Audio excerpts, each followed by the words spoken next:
La Otra Hoja, colectivo literario, presenta su programa Hablando de Poesía, desde la sombra del lápiz.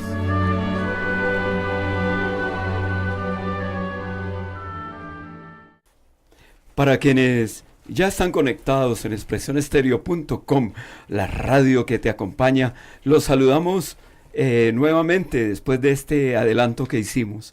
Saludos especiales a nuestro director general, Oscar Javier Grajales, a nuestro director de producción aquí en el estudio, Nelson Puentes, a la mesa de trabajo.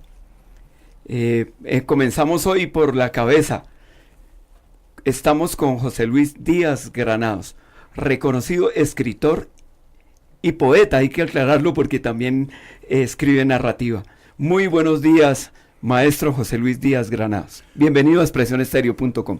Muy buenos días, estoy encantado de estar en la compañía de ustedes, con los oyentes de su programa, La Otra Hoja, hablando de poesía, y de verdad muy complacido. Bueno, maestro, usted también ya había hecho al aire en la radio, ¿no? Esto para usted no es nuevo, maestro.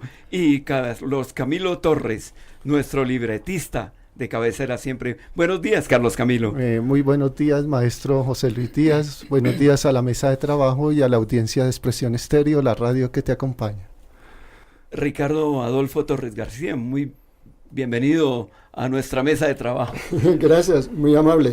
Buenos días, maestro José Luis Díaz Granados. Es un placer tenerlo en esta mesa de trabajo el día de hoy. Y quien les habla en este momento, Carlos Acosta. Somos tres poetas que nos hemos dedicado a esta labor de resaltar la poesía. Muy bien, me parece muy bien porque la poesía es para mí, la más alta alegría del ser humano. Y bueno, vamos a comenzar porque parece que tenemos menos tiempo y preciso cuando nuestro invitado tiene muchas cosas que contar, que mostrar. José Luis Díaz Granados, con guión nos advertía, ¿no? Nace en Santa Marta el 15 de julio de 1946. Y hoy yo por el Restrepo me daba unas vueltas, ya en el 60 el maestro estaba escribiendo, poeta, novelista, periodística y política. Lo hizo en El Colombiano. Es uno de los grandes escritores nacidos en Colombia, con una fructífera obra de diferentes géneros literarios, por lo cual ha obtenido varios premios, entre ellos el Premio Nacional de Periodismo Simón Bolívar.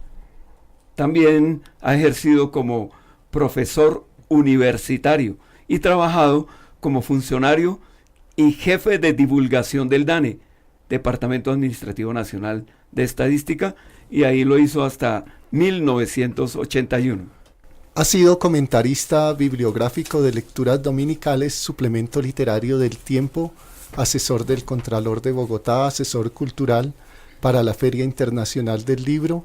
Asimismo ha colaborado como redactor del Diccionario Enciclopédico de las Letras de América Latina, Fundación Biblioteca Ayacucho, Caracas, Venezuela, y como redactor de ensayos para la colección Guías de Lectura de la editorial Oveja Negra. Asimismo fue miembro del Consejo Asesor para la Profesionalización del Artista del Ministerio de Educación Nacional hasta el año 2000. José Luis Díaz Granados también fue secretario de la Academia Hispanoamericana de Letras y Ciencias. Casi nada, ¿no, Carlos? Este invitado que tenemos en el día de hoy ha colaborado como prelector y jurado en y para el Premio Nacional de Novela Ministerio de Cultura y el Premio Casa de las Américas en Habana, Cuba.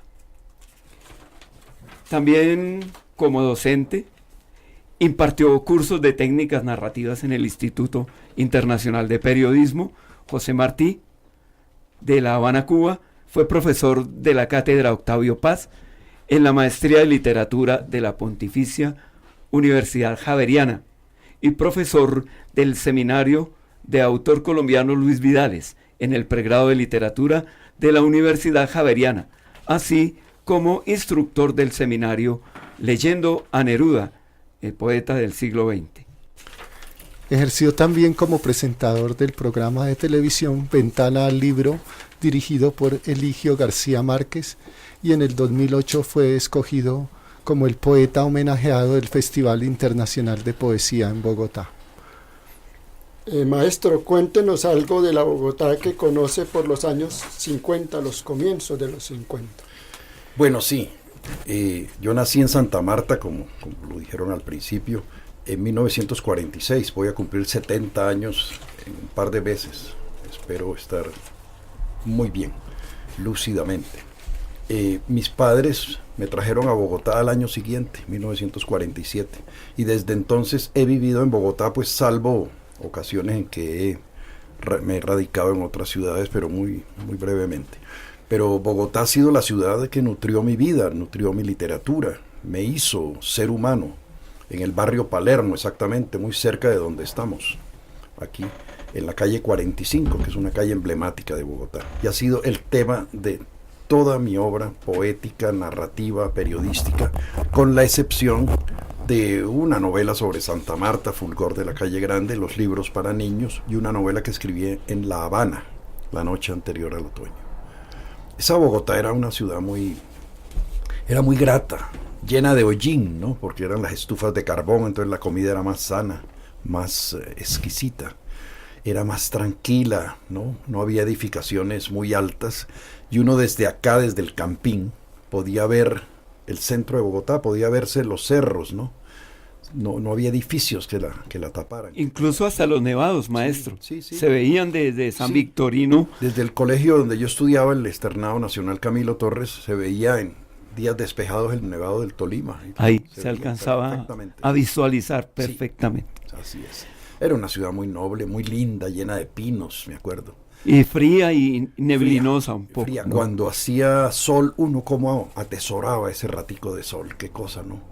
Era muy sana, el aire limpio y muy pocos carros. Y el viento, que muy... bajaba de los cerros y le golpeaba el rostro. Totalmente.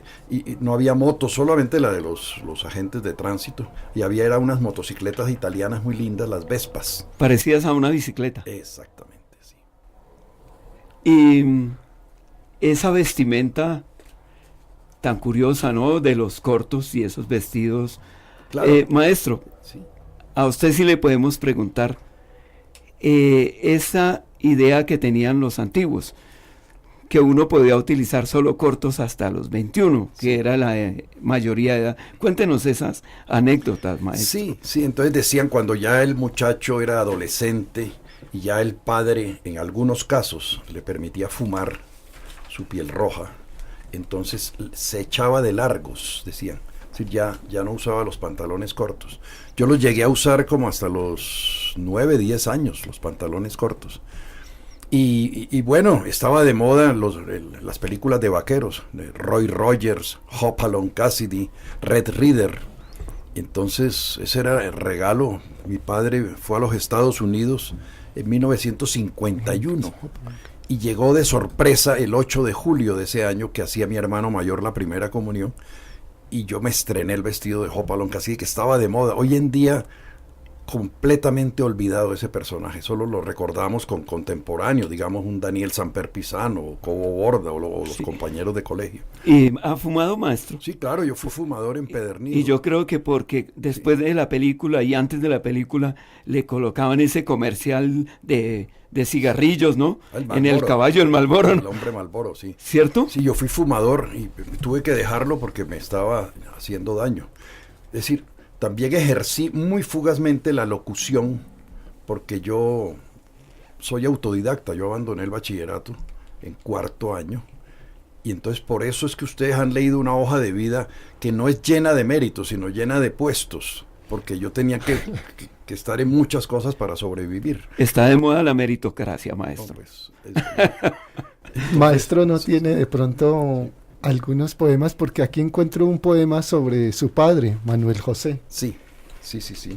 Homenaje a su padre. Si lo quiere leer, aquí lo tenemos. O algún otro poema para que la audiencia y tenemos escuche aquí su la poesía. obra completa suya.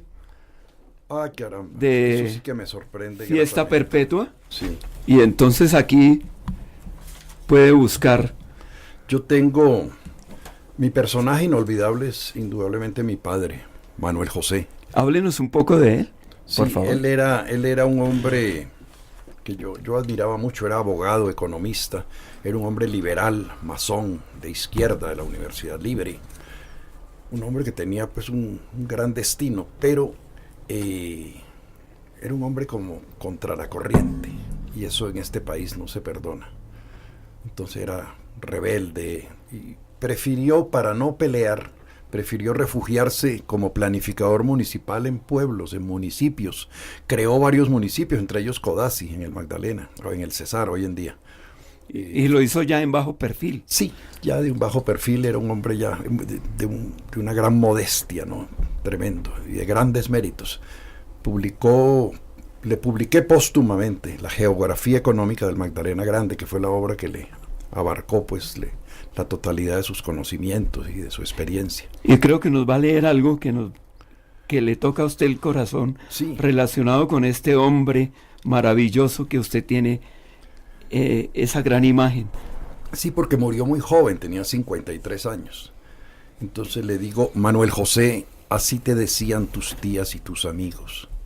Yo también te voy a llamar en esa forma, porque ya somos iguales en esta edad adulta. Además, siempre fuimos amigos, muy amigos, compadre. Y fíjate bien que a lo largo de toda mi poesía tan grave y solemne, siempre te llamo padre. Padre mío, compadre. Pero aquella poesía funeral cumplió ya su misión justo a tiempo, MJ.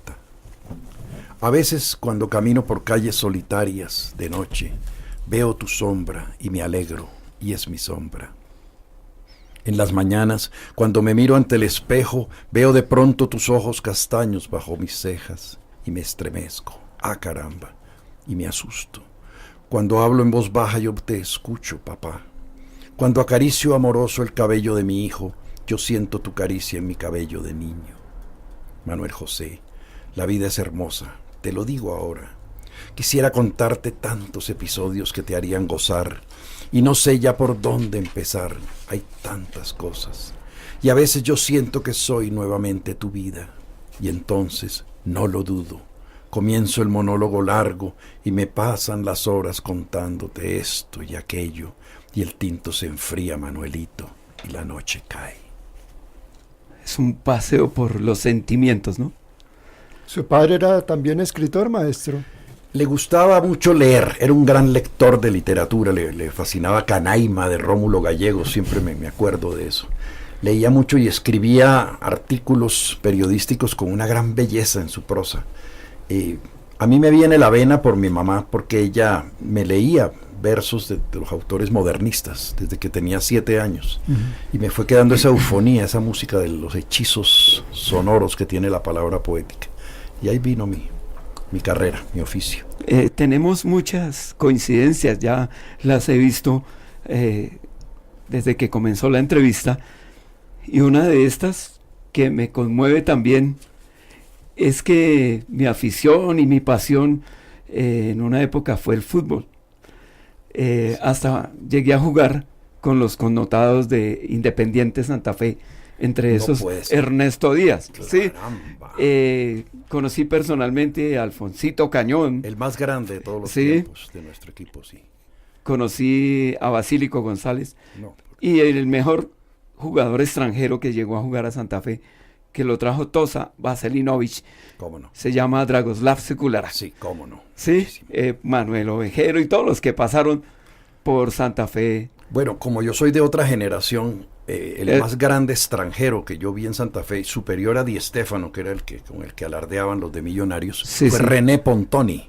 Pontoni, sí, claro. Desafortunadamente a Pontoni, no sé, los meniscos tuvo. La por rodilla. Sí. Le pasó lo de Alejandro Brand de Millonarios. Correctamente. Sí, así es. se acabó por la rodilla. Sí, pero yo admiraba mucho el fútbol, además no había esas barreras que hoy en día, ¿no? Yo vi a Di Stéfano muchas veces y me producía admiración, y a Pedernera. El Dorado, Sí, lo que el Dorado, llamamos sí. el famoso Dorado. El Che Guevara, cuando estuvo en Bogotá, de aventurero, que todavía era muy joven, Sí. el Che le escribe a su mamá y le dice: querida vieja, mañana domingo, él estaba hospedado en la Universidad Nacional, mañana domingo voy a ver jugar a la selección argentina, y era Millonarios.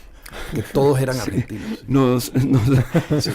Estamos vestidos de rojo, Sí, maestro, de totalmente. Santa Fe. Es una alegría inmensa saber, es. así como Fernando González Pacheco y otros que son Yamit Amat.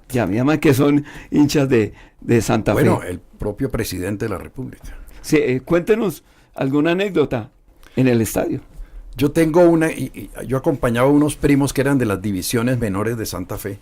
Entonces los Monaguillos. Sí, los monaguillos. Y me llevaban a los entrenamientos y a veces iban los grandes de Santa Fe a mirar. Y a veces no tenían cómo hacer una portería y me pusieron de palo de portería una vez. Imagínate el susto, yo a los 5 años, un balonazo me En la dieron. nariz o Sí, alguna cosa. tengo esa Anécdota, imagínese. entre muchas.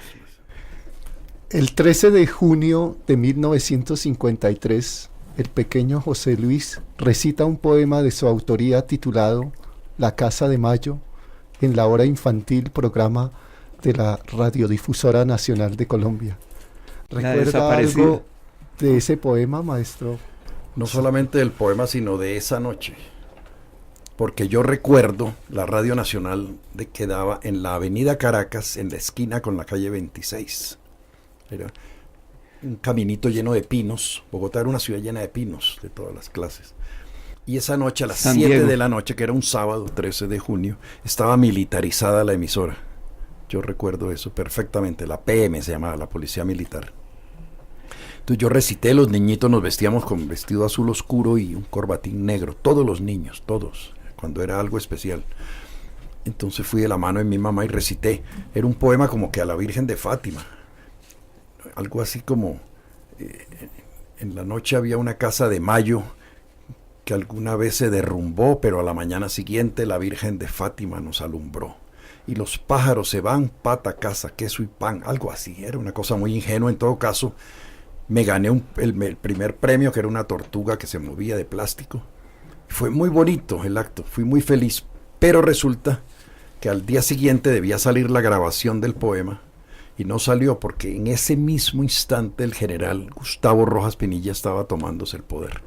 13 de junio de 1953. 53. Bueno, ¿cómo?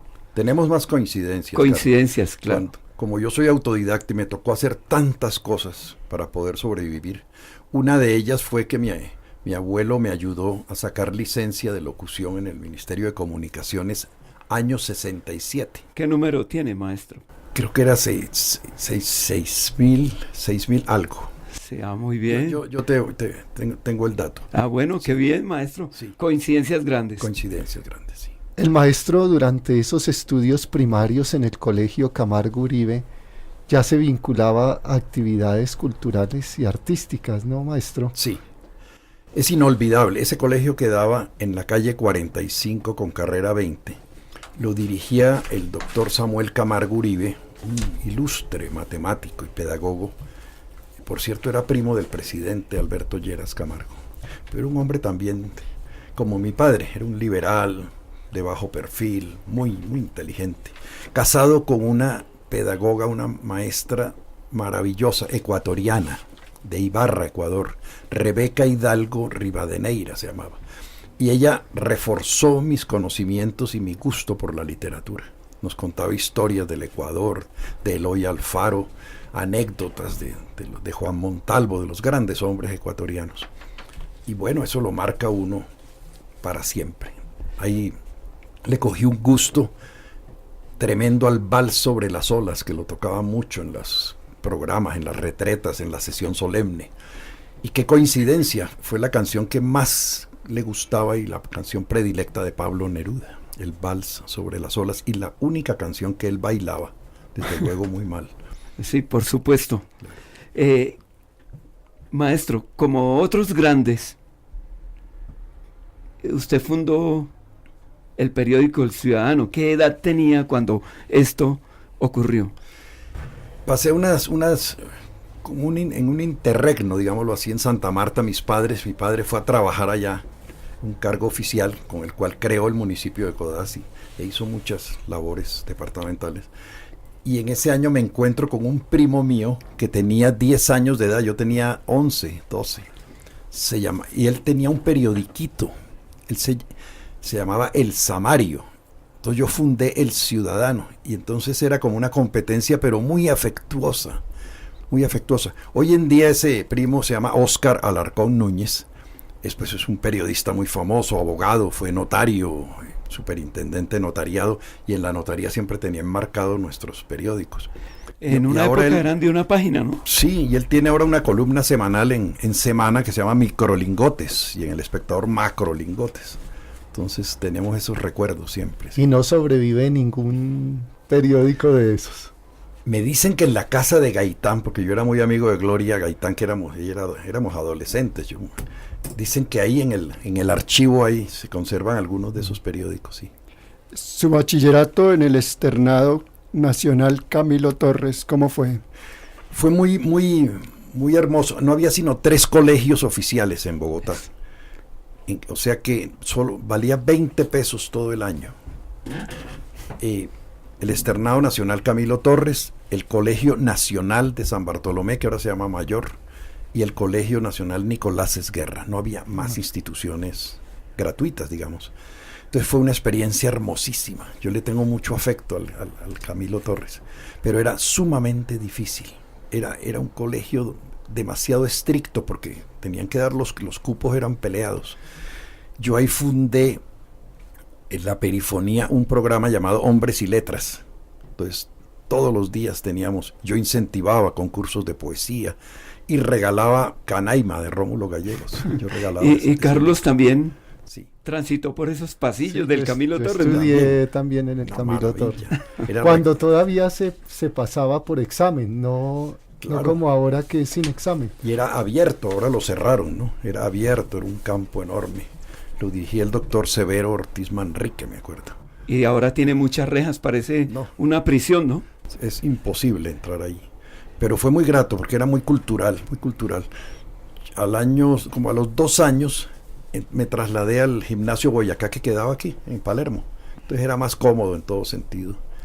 Y ahí hice hasta 4º de bachillerato cuando deserté, dedicado, obsesionado por la literatura.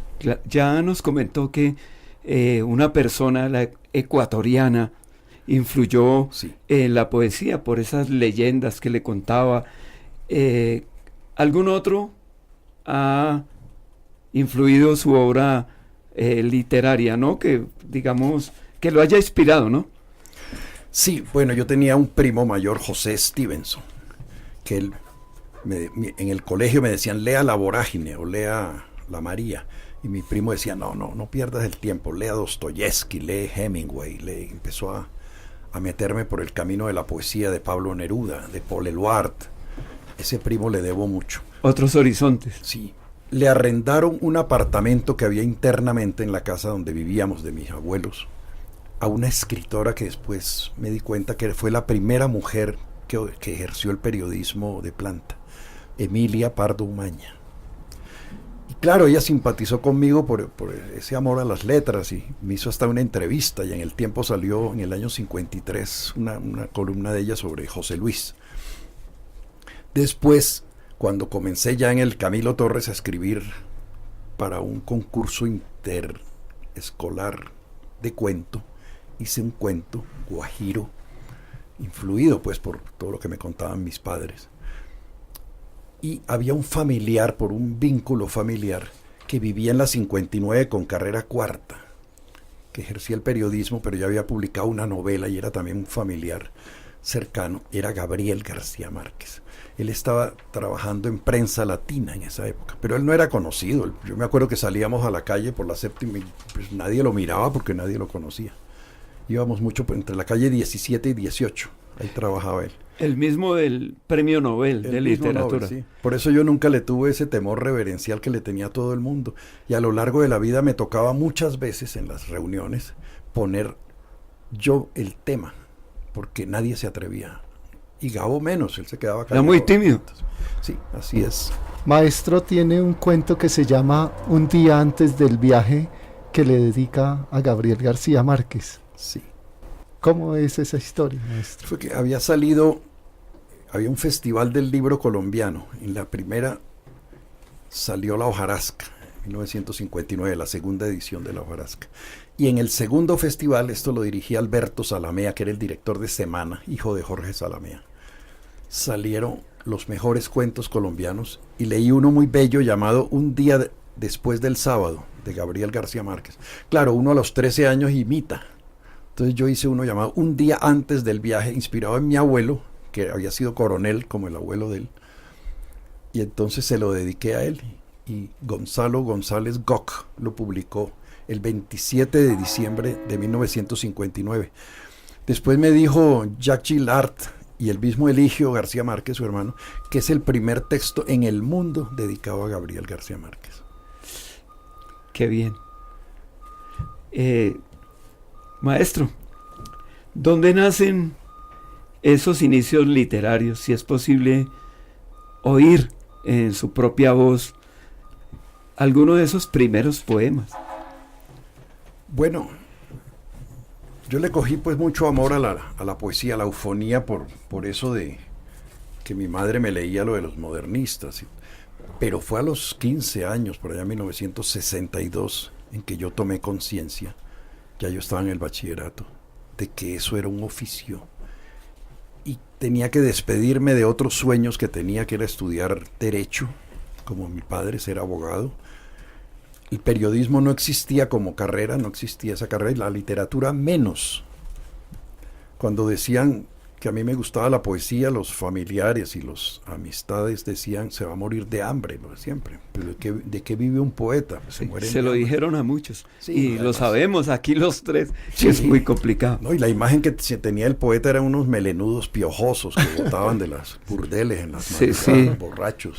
Sí, por la imagen de Julio Flores, tal vez, ¿no? Con unos huesos de muerto y todo. Pero, no, cuando eso es irreversible, pues entonces uno sigue adelante. Y ya a los 70 años, ¿cómo he sobrevivido? Pues con todo lo que ustedes contaron ahí al principio. Pero sí, por ejemplo, en 1971, 72, yo rapté a una novia de Santa Marta, una prima. La rapté, pero no era fácil, porque ella tenía una distinción importante en ese momento, una mujer muy linda. Tenía 18 años y era reina del mar. Imagínese. Entonces tenía unos pretendientes ricos y poderosos y bueno, todos los que rodean a las reinas. La competencia era muy fuerte. Pero nos enamoramos y ella pues del poeta loco, del poeta varado, nos enamoramos y como existía el Expreso del Sol, un tren que nos traía y nos llevaba de Santa Marta a Bogotá. Ya no existe. Ya no existe. Me la rapté y en esa traga que tenía le escribí un poema llamado Alba, que después Iván Benavides la musicalizó y fue como un ícono en los años 80, porque mucha gente hoy en día me dice, yo me enamoré de mi esposa gracias a Alba. Mucha gente me lo ha dicho, nos casamos por ese poema. Y dice así: para mi loca vida al mediodía, un día más día que todos, el sol regó la lluvia, y el alba al mediodía aún era alba, más sutil que un minuto transparente, y más minuto que un océano eterno. Cisterna pura donde cabe mi ser entero, mar de rocío que me acaricia incesante, patria perenne de mi corazón, jaula donde descansa para siempre mi alma. Alba luz, alba sol, alba marina, alba día, alba siempre, alba del alma, alba hoy, alba azul, alba de julio, alba amor, alba esposa, alba dormida, alba verso, alba única, alba mía. Navío, vasija, cueva, balandra de mis sueños, gaveta donde guardo todos mis pensamientos, cofre donde se esconde mi sonrisa, donde moran mis ansias y mis recuerdos. Alba, norte presente, norte eterno, carne mía, mi sombra, mi gemela, mi compañera loca, mi pulsera, mi mágico aposento, mi pequeño castillo donde habita el amor. Ese poema me gustó, yo tengo la antología y me gustó mucho ese poema. Maestro, háblenos de la primera época de tertulias y bohemias. Eso fue muy, muy lindo porque fue en el bachillerato, en el barrio Palermo. Sí, había unas tiendas, todavía había esas tiendas donde uno tomaba cerveza y aguardiente sentado en los costales de papas y en las canastas de cerveza. Y ahí llegaban, es decir, el señor de la barbería, el zapatero Rivera, unos viejos que decían que se sabían de memoria poemas populares, poemas de esos que se recitan a flor de piel, que desde entonces ya no tomo, cosas de esas, ¿no? Sí.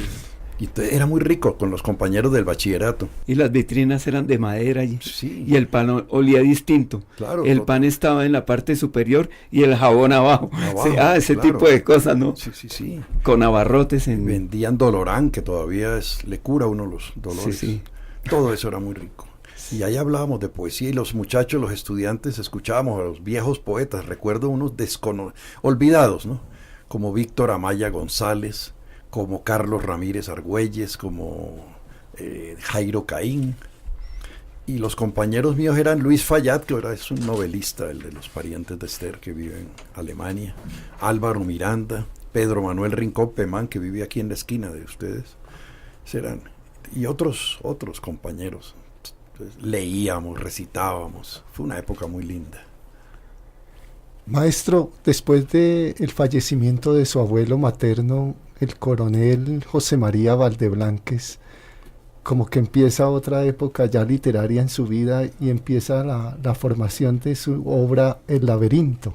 Sí, a mí me tocó un asunto muy especial, y es que Gabriel García Márquez influye en la decisión de tomar la literatura como un oficio, pero nunca influye en mi obra literaria en el sentido temático, porque somos tan cercanos. Mi abuelo, a quien usted acaba de nombrar, José María Valdeblanques, es el primer hijo del coronel Nicolás Márquez, sino que les cambió, las mamás les ponían los apellidos.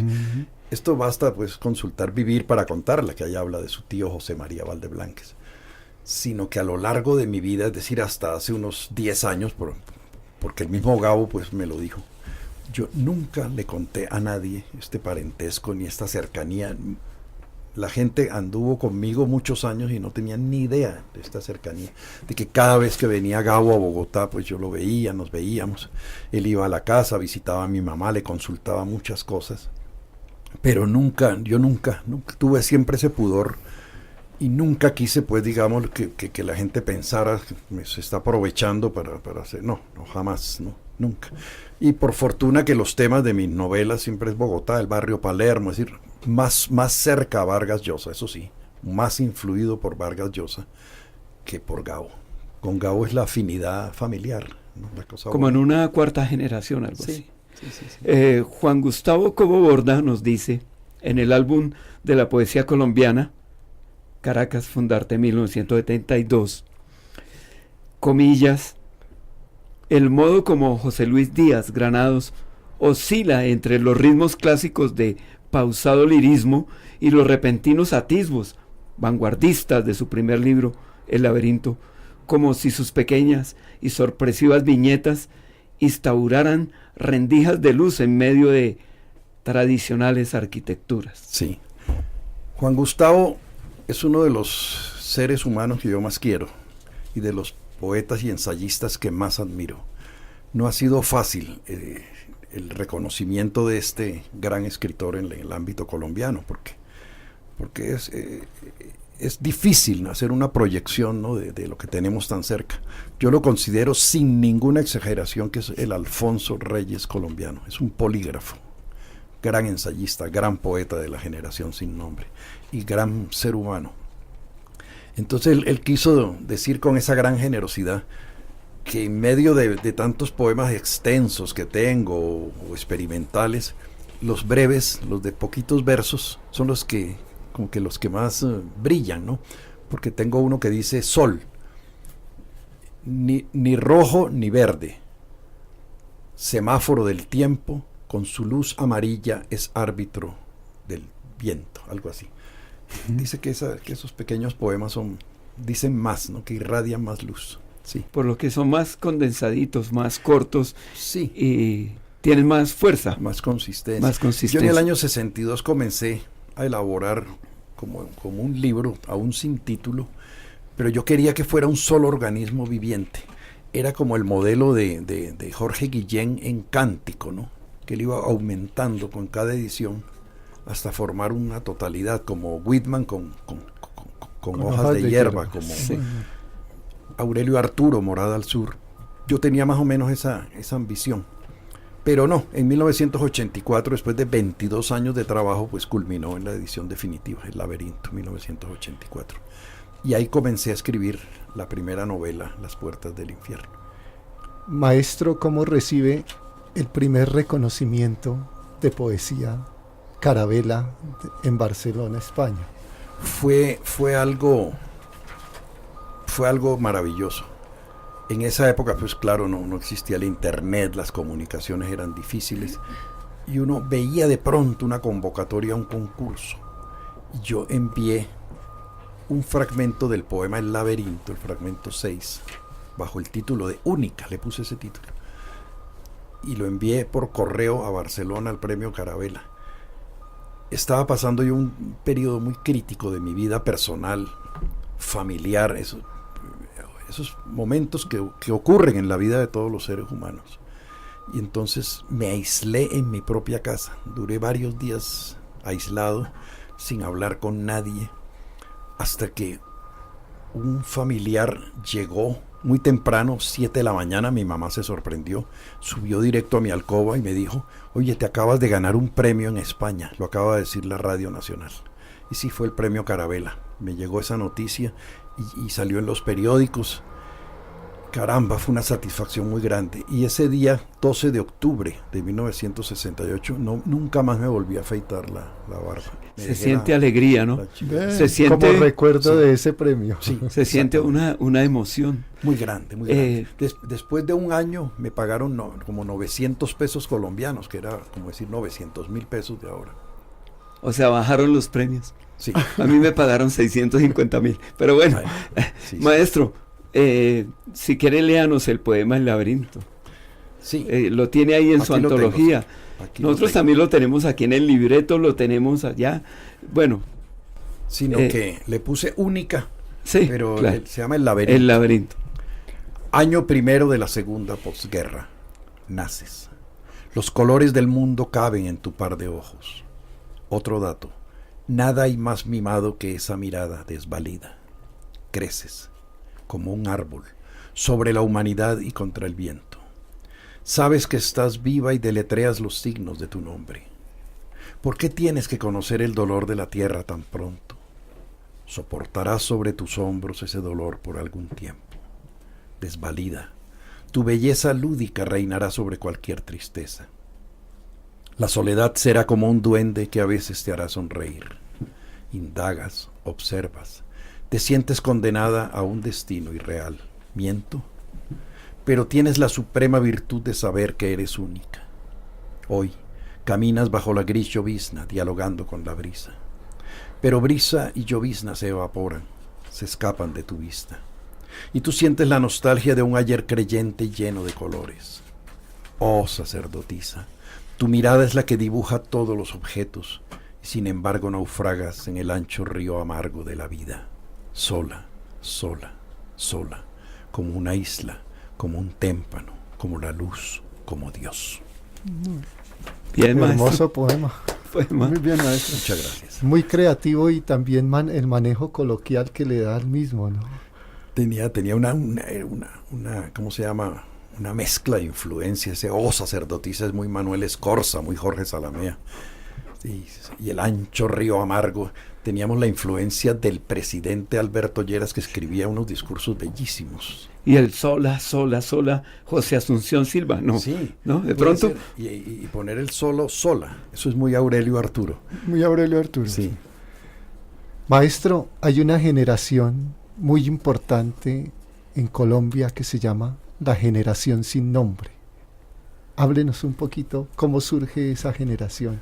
Es como la gruta simbólica. No, es diferente. No. Pues similar, ¿no? Se reunían. Y fue la última generación como tal en Colombia, porque eran sí la gruta simbólica, después vino el centenario, la generación del centenario, luego la generación muy brillante, brillantísima de los nuevos, ¿no? Jorge Salamea, León de Greiff, Luis Vidales. luego la generación de Piedra y Cielo, después viene la de los cuadernícolas o cántico, y después viene esa generación muy culta de Jorge Gaitán Durán y Cote Lamus y Álvaro Mutis, que se llama Mito. Después viene el nadaísmo, que tenía grandes valores, pero fue más escándalo, más irreverencia que era necesario, pero poca obra literaria, poco rigor. Entonces vino la generación nuestra, pues éramos unos muchachos, 18, 20 años, y otra vez Juan Gustavo Cobo Borda era quien comandaba el grupo. Él nos decía, si tú mandas, éramos jóvenes, nadie nos conoce, si tú mandas un poema a un periódico, puede que lo publiquen, pero lo más seguro es que no. Pero si mandamos en grupo, lo publican, y así fue. Nadie se niega a rechazar un grupo. Entonces mandábamos a Bucaramanga, a Vanguardia Liberal, al País de Cali, al Colombiano de Medellín, al Informador de Santa Marta y desde luego El Tiempo y El Espectador, ¿no? Entonces, un periodista cultural del Tiempo llamado Álvaro Burgos Palacio, que falleció hace unos 3 años, escribió una notica llamada Una generación busca su nombre. Y dijimos, pues dejémosla sin nombre. Eso sí fue como una sugerencia de Aurelio Arturo, a quien veíamos siempre en La Romana, y él era muy querido con nosotros.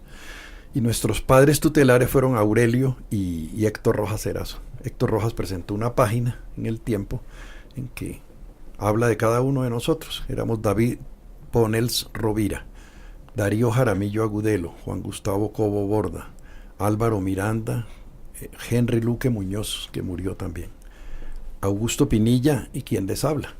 Y también, pues, Giovanni Quesep, Jaime García Mafla y María Mercedes Carranza. Hay una generación norteamericana denominada Generación X, de jóvenes educados por padres militantes en posturas sociales abiertas, relacionadas con Mayo del 68, con la cultura beatnik y la psicodélica. Y de ahí uno de los grandes temas de esta generación sea la orfandad, o más concretamente el sentimiento del desamparo y la falta de identidad, ejemplificada por la X.